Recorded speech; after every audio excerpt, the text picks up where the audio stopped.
Welcome to another episode. What are you reading? What are you writing? A weekly video podcast features creatives, writers, and readers, and we come together to talk about books. I am your host, Karen E. Osborne, author of 4 novels and counting. I am so glad you're here. I think you're going to enjoy our next guest. Hi again. I'm so glad you're back with us. My guest today is Anna Doherty. Did I pronounce that correctly? Daugherty like party. You were close.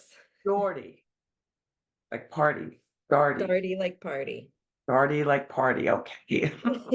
We're so glad that she's here with us. She's an award-winning author coming to us from Texas, and she's also an editor. And after years of freelance journalism, she was writing for local and international publications. She rediscovered, I want to hear about that, a love for fiction, and now writes Christian women's novels with grit and grace. And her Grace Church series has been an Amazon bestseller and has won the Pencraft Award, a prestigious award, and the Next Generation Indie Book Award. So that congratulations. Thank Congratulations for all you. of that. So tell us about your writing journey. What you said you rediscovered. So tell us a little bit about that.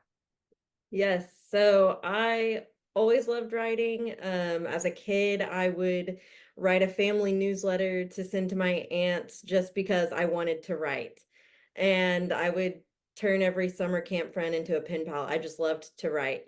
And when I was probably about 12, I took a creative writing class and that was the first time I wrote fiction.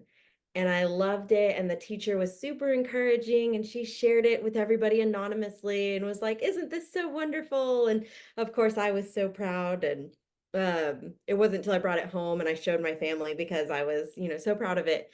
My older sister was like, "You basically stole that from your favorite book." I did. I've moved on from my plagiarism days, but I just loved it. But as I got older, I ended up going into college for journalism. I looked around, I remember looking around at some point as a teenager in the library and being like, there are thousands of books here. How can I compete with that? So I kind of switched gears and moved into journalism. And I still loved that. I just love sharing stories, and I loved sharing other people's stories. So I really enjoyed journalism. But after a few years of doing that, um, it was right around like when COVID hit, and I had my second baby, and my husband had just started a new business, and there's just a lot of things happening. And I was really stressed. And at that point, one of the things that needed to change in my life was getting off of social media.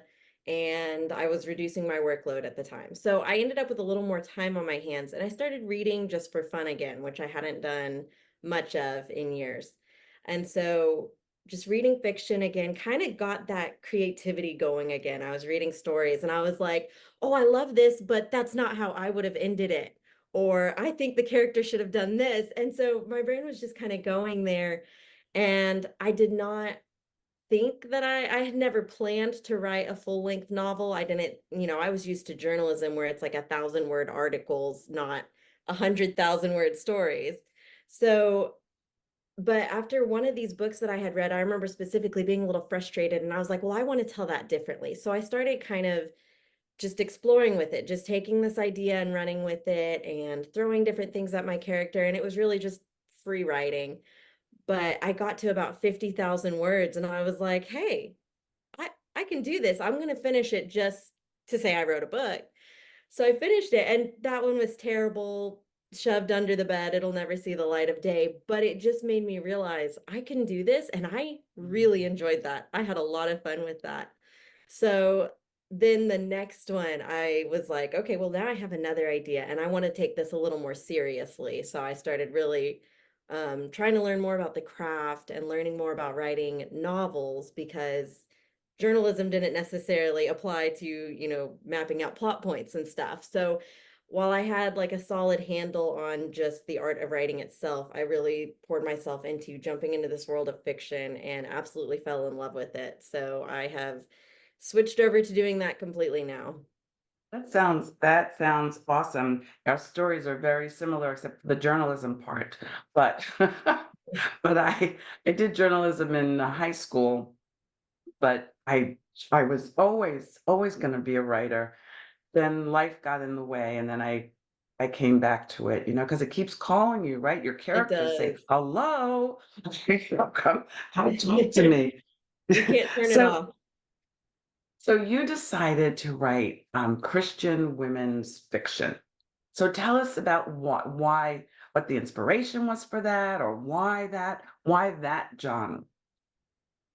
So I definitely my I love the idea of all the fantasy and those things. My brain is not creative enough for that. So more contemporary women's fiction was what I was drawn to reading as well. I really loved to see characters going through things that I could relate to.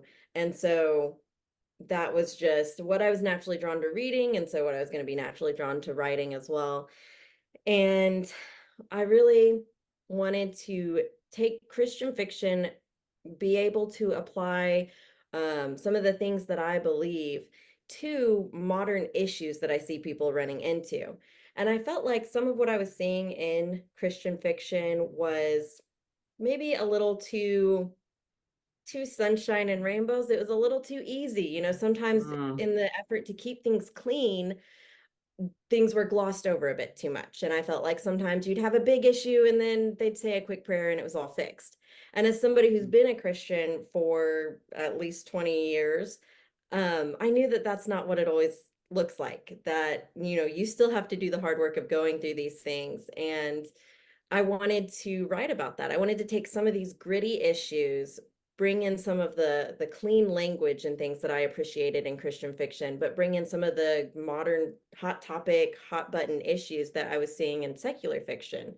And so I really wanted to be able to bring those together. And that's my goal, to do that with my books, is to be able to write, like I said, or you read in the bio, stories with grit and grace, like stories that have these real hard hitting issues, but written with a worldview that is hopeful and believes in grace and stuff. So hmm, that's what that drew me in. sounds nice. I like that.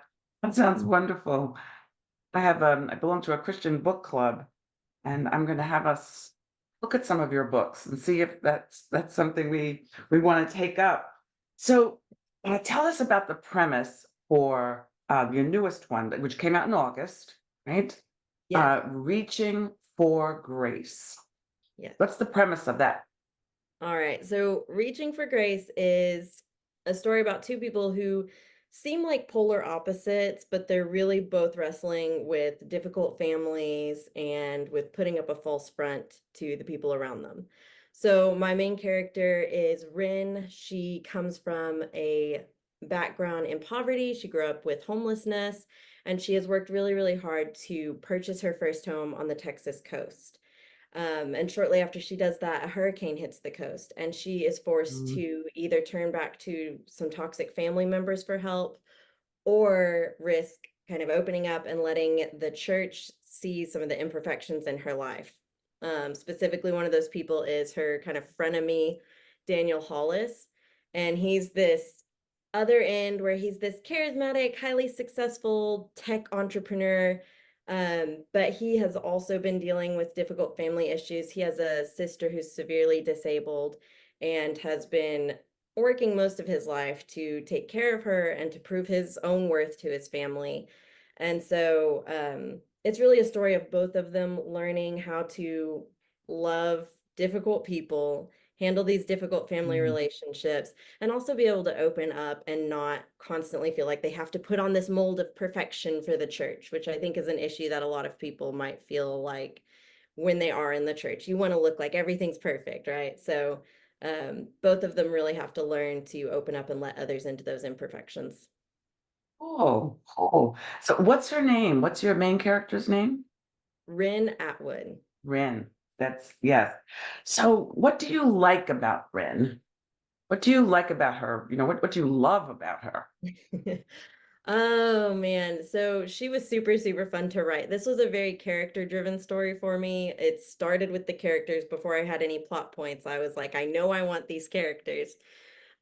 She's this very bohemian, free spirit person, and I'm not usually like that. I mean, I'm wearing my black, but it was just so fun to watch her, to write her wearing these like bright colors and these flowy dresses, and it made me want to put on flowy dresses. And so I just loved her personality and her spirit. And then she's also just such a strong female lead. Like she goes through all these things and she just keeps going, man. And no matter what we throw at her, she just keeps going.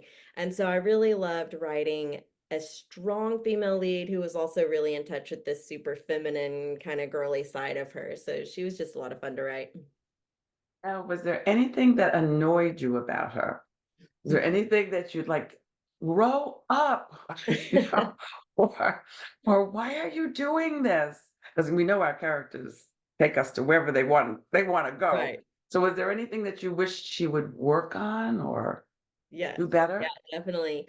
Um, she learning not to assume that everybody else was judging her because of her background and the way she Mm. grew up. She, in my head at least, she went through a lot of these things growing up, a lot of potential bullying in school and stuff. And so now she just kind of has this outlook that anybody she comes across is going to judge her. So she can be a little bit, aggressive, a little bit on the defense a lot. And so learning to not put everybody in that category in her own head right away. Um, that was one. And then another is learning to accept her past and where she is today, because she kind of wants to say, well, that was the past and that's not me today, right? But our past does make us who we are today. So learning to integrate that and to be able to take the good and the bad and say like, yes, there was some bad, but there were some things I learned in that. That's one of the areas that she has to grow in throughout the book, is learning to accept that and own that part of her life. Oh, I like her already. She sounds really good. So, are you working on anything new now? I mean, I know the book just came out, so it's been a few months, but is anything new in the works? Yes. Yeah. So we've got the third book for the series is in the works, and that should be coming out next summer. Mm. Chronologically, I'm a little bit off. This one will be called Before Grace, and it is going to be the first. If you're, strictly following along with the church's timelines, it's more of a prequel, but each one stands alone, and you'd really have to be paying attention to little details to even catch that. So that one will be the third book in the series, and it's set to come out in July 2025.